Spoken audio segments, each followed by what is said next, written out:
오늘 소개해드릴 책은 사라진 암입니다. 제인이는 한상도, 펴낸 곳은 사이먼 북스이지요. 2020년 5월 암 선고를 받았습니다. 그러나 그는 수술과 약물 대신 자연 치유를 선택했지요. 육류와 생선, 우유, 계란, 밀가루, 술, 가공식품을 완전히 끊었고 과일과 채소, 현미 잡곡밥으로 채소 반찬을 먹었습니다. 아침 저녁으로 매일 1만 보 이상 걸었고 주말에는 가까운 산을 찾았습니다. 아침에 일어나면 명상으로 하루를 시작했고 어떤 상황에서도 밝고 긍정적인 생각을 유지했지요. 그렇게 상식에 가까운 것을 묵묵히 실천했을 뿐입니다. 그런데도 많은 것이 달라졌죠. 70kg에서 57kg으로 살이 빠졌고 피부가 몰라보게 좋아졌습니다. 고혈압과 통풍이 사라졌죠. 탈모가 멈추면서 머리카락이 돋아나고 시력도 좋아졌습니다. 수시로 찾아오던 설사와 변비도 없어졌죠. 그리고 마침내 암도 사라졌습니다. 마음 또한 유순하고 차분해졌죠.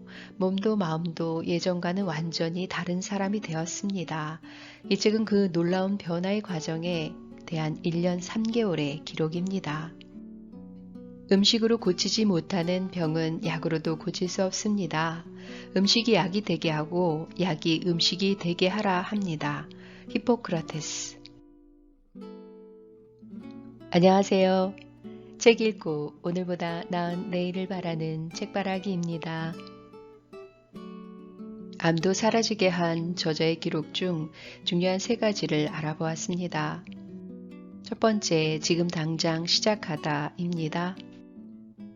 지식이란 아는 것이 아닙니다. 실행하는 것입니다.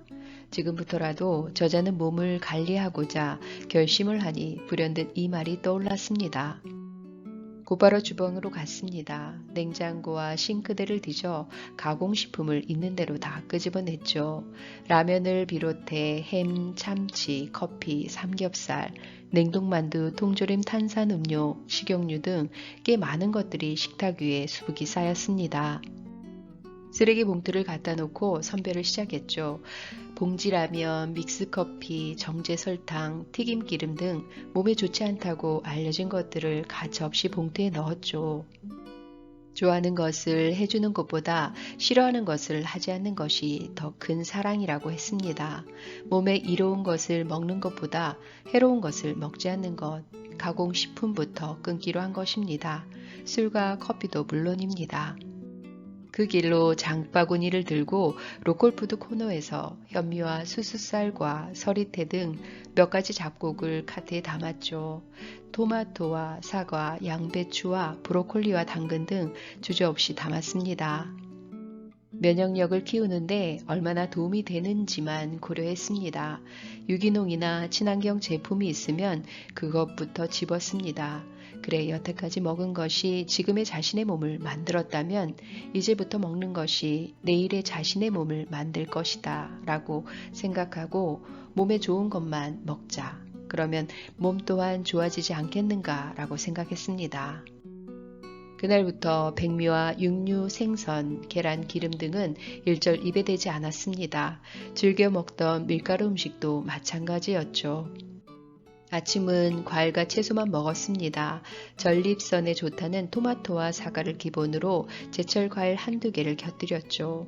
거기에 양파, 당근, 양배추, 양상추, 비트 등으로 샐러드를 만들어 먹었습니다. 점심과 저녁은 수수, 콩, 기리 등의 잡곡을 섞은 현미밥에 된장국이나 청국장, 미역국 등을 곁들였습니다. 반찬은 채소와 나물, 해조류로 차렸죠. 조리를 할 때 식용유는 한 방울도 쓰지 않고 과일과 채소를 갈아 만든 즙을 사용했습니다. 동시에 먹는 양도 줄였습니다. 4분의 3 정도로 줄이고 대신 시간을 늘렸습니다. 입에 넣고 씹고 또 씹었죠. 10분 내외였던 식사 시간을 1시간 내외로 늘렸습니다. 두 번째, 변화가 나타나다. 시간이 지나면서 몸이 한결 좋아졌습니다. 무거운 것을 들거나 운동을 할 때 맥풀림 현상이 나타나긴 했지만 강도가 약해져 견디기가 수월해졌죠. 관리를 하면서 제일 신경 쓴 것이 체중이었습니다. 몸 안에 쌓인 독소와 노폐물이 빠져야 몸이 살아나는데 그것을 보여주는 단적인 요소가 체중 감량이었습니다. 몸이 긍정적인 방향으로 변화하고 있다는 반증이었죠. 정수리의 탈모와 근시 그리고 발 뒤꿈치 각질 다 좋아졌습니다. 생각해보니 심장에서 멀리 떨어진 말단 조직의 문제라는 공통점이 있었습니다. 혈액 공급이 원활하지 못해 산소와 영양이 부족하기 때문에 나타난 현상이었죠. 그것이 개선되었다는 것은 그만큼 혈액순환이 원활해졌다는 것이었습니다. 그래 맞아. 피가 잘 통하니 다 좋아진 거야. 몇 번이고 고개를 끄덕였습니다. 이제 모든 것이 분명해졌죠. 음식과 운동을 제대로 관리하자 소화작용과 혈액순환이 원활해지고 그 덕분에 산소와 영양소가 머리끝, 발끝까지 원활하게 공급되어 세포활동이 촉진된 것이었습니다. 그러자 확인해 보고 싶은 것이 생겼습니다. 혈압이었죠. 몇 번을 재도 146 이상이었고 결과지에도 고혈압 위험이 있다며 전문의의 상담을 권했습니다. 그런데 128에 80이었죠. 관리를 시작한 지 2주일 만에 정상으로 돌아온 것이었습니다. 그렇구나. 음식이 이렇게 중요하구나. 그렇다면 암 또한 극복할 수 있겠다. 희망이 생겼죠. 물론 수십 년 동안 쌓이고 쌓인 것이니 쉽게 극복되지는 않을 것입니다. 그래도 지금처럼 꾸준히 관리하면 언젠가는 사라질 것이고 몸은 본래의 모습으로 돌아올 거라는 기대가 생겼죠. 평소와 다르게 보이거나 느낌이 좋지 않으면 전날 먹은 음식이나 활동 내용을 차근차근 점검해 봅니다. 평소 먹지 않던 것을 먹었는지, 하지 않던 행동을 했는지, 스트레스를 받지 않았는지 하나하나 따져보며 원인을 찾습니다. 그렇게 몸과 소통하는 것으로 하루를 시작했죠. 세 번째, 걷고 또 걷다입니다. 아침 5시 운동복으로 갈아입고 집을 나섭니다. 어둠을 밀어내며 여명이 밝아옵니다.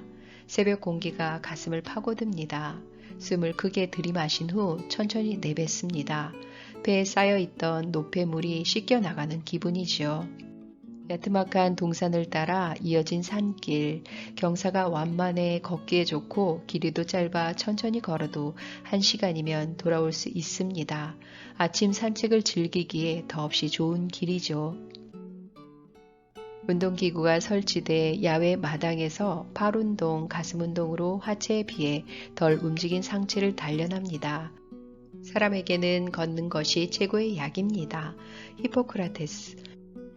걷기의 효과는 의학적으로도 잘 알려져 있습니다. 하루 30분 이상 걸으면 혈액순환 같은 심혈관계 기능, 호흡기 기능, 면역 기능, 허리와 다리의 근력 등 신체의 모든 기능이 증진됩니다. 체내에 쌓인 노폐물도 배출되고요. 체내에 산소가 부족할 때 암세포가 생기고 성장하는 것을 감안하면 맑은 공기를 마시며 걷는 것이 생명과 직결된다고 해도 지나친 말이 아니겠죠? 끝으로 암을 이기는 방법은 지식이란 아는 것이 아닙니다. 실행하는 것입니다. 라는 말처럼 인내를 갖고 꾸준히 실행을 하는 것이 정말 중요한 것 같습니다. 음식과 운동으로 암을 이겨낸 저자처럼 우리의 건강 또한 식습관과 걷기를 실천한다면 건강한 삶을 계속적으로 이어갈 것이란 기쁜 소식을 주는 책이었습니다. 이상으로 책 읽고 오늘보다 나은 내일을 바라는 책바라기였습니다. 감사합니다.